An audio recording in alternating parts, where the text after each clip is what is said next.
Outdoor enthusiasts are all over Boise and the Treasure Valley, and it's part of what draws people when moving to Idaho.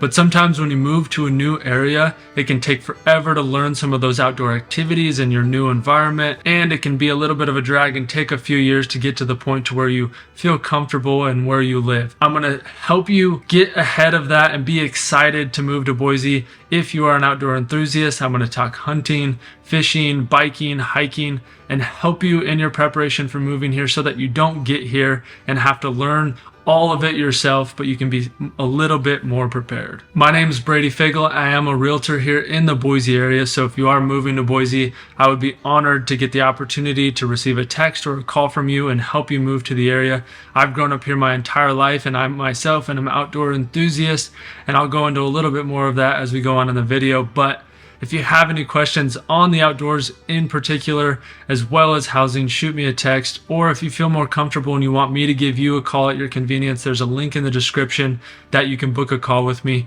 And I look forward to getting to know you and your story. Now, the first thing I'm going to go into is hunting and fishing. But if you are not a hunter or you do not like fishing, feel free to just skip right ahead. I'll go into some of the hiking and biking and some of the more generalized outdoor activities. But feel free, there should be chapters on this video, but just go ahead and skip ahead if you don't want to know about the hunting and fishing in the valley. Now, the first thing we have up, and it's one of my favorites, is hunting. Now, I've grown up hunting my entire life. I actually have a degree in wildlife and fisheries biology.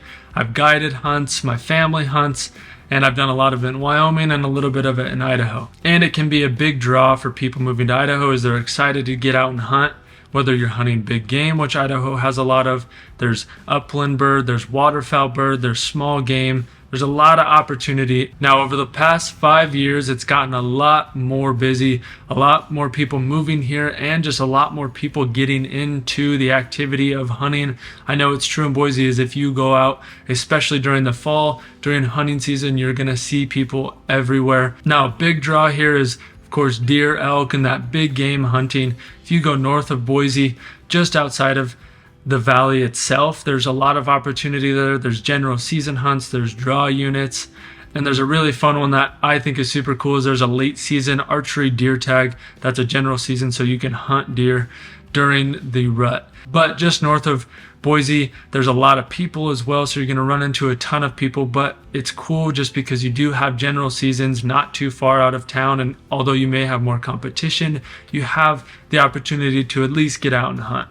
Now, if you go up towards Cascade and McCall, which is a little bit farther out of the valley, you're still going to have a lot of opportunity, and that's going to be a lot of elk hunting and deer hunting as well. Once you move south of Boise, there's not as many general season hunts. There's some draw units out there that are extremely coveted tags that a lot of people try and get for both deer and elk south of Boise in the mountains there. And then when you go east of Boise, there is not a ton of general season tags as well. Those are really highly coveted, specifically mule deer tags, but there's still a lot of opportunity. I'm not gonna go into a ton of detail on some of these. I'm just gonna give a little bit of an overview so you have a general picture, and then from there, I'll let you figure out some of the details. But when you go north of Boise, that's gonna be your more mountainous, tree, timber hunting. That's where you're gonna be hiking in. You're gonna be doing a lot of uphill. It's gonna be a hard hunt. When you go east of Boise in some of those draw units, it's going to be more flat, deserty, and then south of Boise is going to be a little bit of a mix of both. It's desert and mountainous conditions kind of combined. With big game hunting too comes a lot of shed or antler hunting, which a lot of people enjoy, including myself. Maybe I'll throw up a few pictures here. But shed hunting is a big draw here as well, and it can get packed during the winter time, during that deer season when you're looking for the deer to drop in that late January, February season. Shed hunting for elk is the same thing. There's a lot of opportunity around here, but you're going to run into a lot of competition. It's going to be similar. You're going to want to do your research, but it is going to be in the same situation as kind of some of the big game hunting that I talked about. There's management units, so there's little plots of land all over the valley and just outside of the valley that they'll actually stock pheasants, and you can go and try and guess which day they're going to stock the pheasants and go out and hunt that day. but it is nice to have to not try and get private property, that the Fish and Game here does have those blocks of land set aside specifically for that upland game or bird hunting. And I'll throw up a few pictures of where some of those things are. The other place, if you're just looking for public land, is there's chukar hunting just north around Lucky Peak. People do like to try and go chukar hunting there. East of Boise as well, towards Mountain Home and in Twin Falls.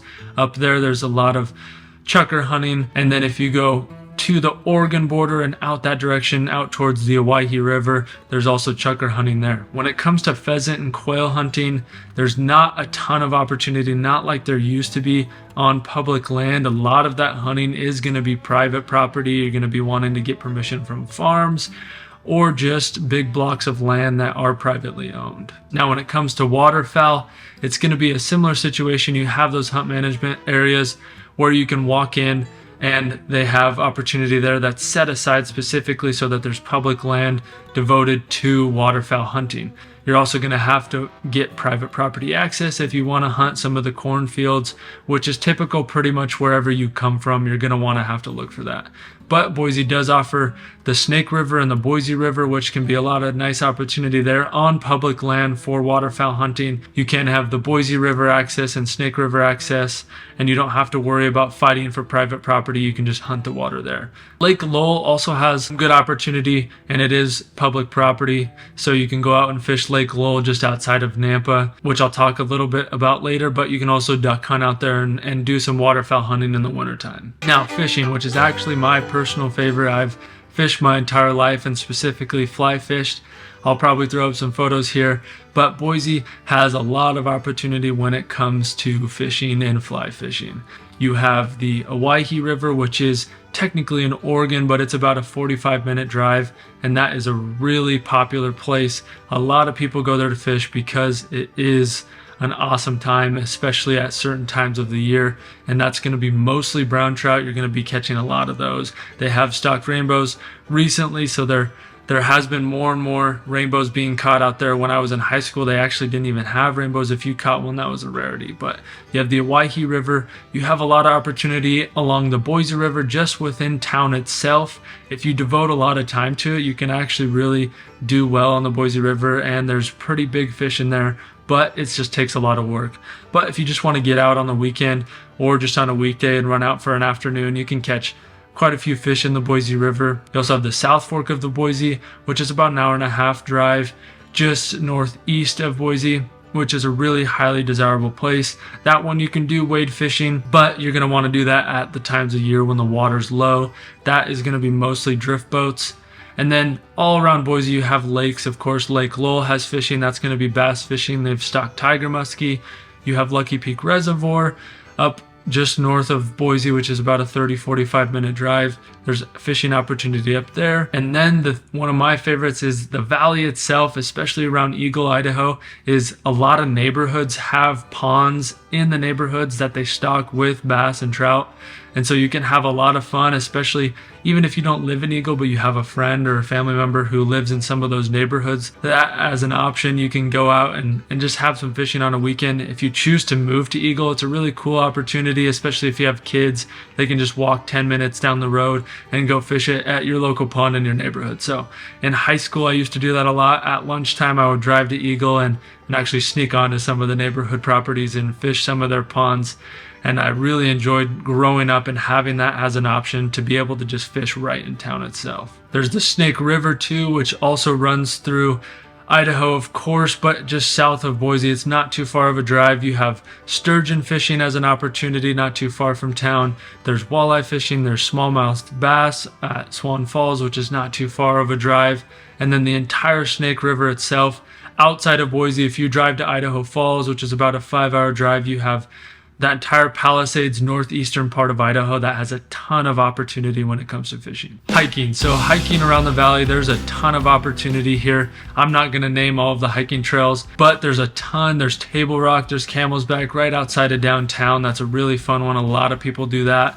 But there's also trailheads all over the foothills in Boise and Eagle. So there's a lot of opportunity just within town itself to go out and hike for a weekend, for 45 minutes, 30 minutes, or if you want to spend the whole day hiking around, you can do that. If you want to go a little bit farther, there's hiking all over the state of Idaho. If you want to go north up into the woods, or you want to go south towards the Owyhee or towards the Snake River has some cool opportunity because there's a lot of Indian artifact and Indian history that you can go hike around and take a look at.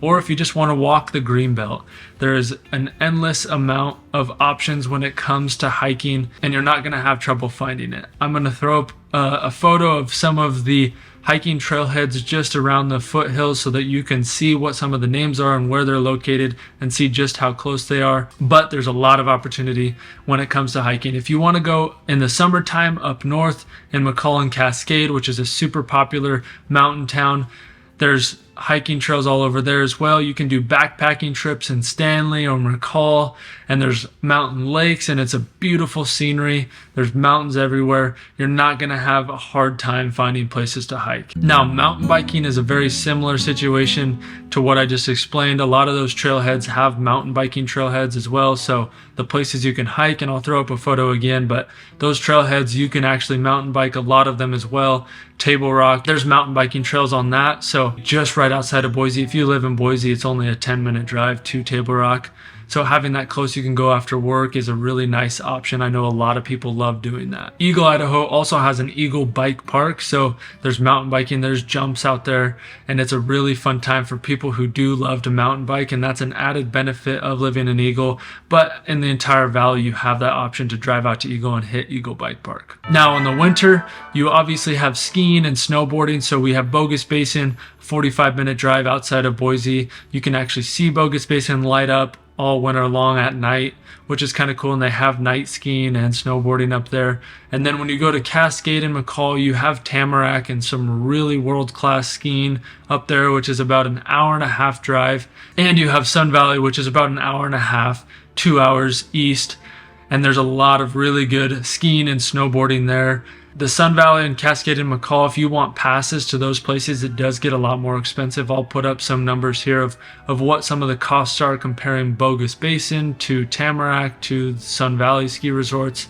But there's an endless amount of skiing and snowboarding around the Treasure Valley. The other thing in the wintertime is Bogus Basin has a tubing hill, which is really fun for the kids. If you as parents want to just go out and have a drink at the restaurant there at Bogus, you can, or if you want to go ski and snowboard. But there's also tons of hills and places to just go have your own fun and tube. Even in just some of the parks around the Treasure Valley, you can go to Kleiner Park, which is at the Village on Eagle Road. There's some hills there for some tubing and sledding for kids. And then Sensi's headquarters, which is also on Eagle, there's some hills there to go tubing. The other thing in the wintertime is snowshoeing and cross-country skiing. That is going to be more in the Idaho City area, and then Sun Valley and Cascade. The bulk of snowshoeing and cross-country skiing is going to be in those two locations. So you're going to want to go up there in the wintertime. But a lot of options when it comes to winter. There's a lot of snow in the mountains and a lot of things to do, which is awesome if you're an outdoor enthusiast and you love to ski and snowboard and get out in the wintertime. Now, just some of the miscellaneous things to do in the outdoors around the valley is you have whitewater rafting just north of Boise. It's in between here and Cascade, so it's about a 30-45 minute drive just outside of Horseshoe Bend. There's really world-class whitewater rafting there that you can do. And then the same thing in the Boise area. You have the Boise River, which is not whitewater rafting, but you can float that in the summer and get outside. You can go up to Lucky Peak. There's a lot of boating and tubing in the summertime up there on the lakes. Lake Lowell has some beaches too. You can spend some time at Lake Lowell. And then of course just the Boise River as a whole if you want to go for a walk in the summer along the Boise River and just dip your toes on. There's a few rocky or even sandy beaches along the Boise River. We also have a ton of hot springs not too far. You have some out in the Owyhee River. There's hot springs there. And then you have some north of Boise. Springs, Idaho City has hot springs as well. So that can be a fun thing to do in the winter, is to get away from some of that cold, spend time outside and just kind of relax in the hot springs. Some you get a hike to, some you pay for, and some of those hiking ones are fun, is to hike in there 10-15 minutes and hit some of the natural hot springs. Now, there's just a lot to do in Idaho. You have Redfish Lake, which is up near Stanley. That's about a 2.5 hour drive, and that's a beautiful place to go in the summer. You have Hidden Falls, which is just a 45-minute drive outside of the valley. That's a fun little hike to go and do on the weekends. There's just beauty everywhere in the Idaho area. And if you are an outdoor enthusiast, it's a dream to live in Idaho. I hope that gave you a little bit of an overview of what to expect and kind of helped you in your process. But if you have any questions, feel free to shoot me a text. I look forward to hearing from you. I'll throw up some more videos about the Treasure Valley, but thank you guys for watching.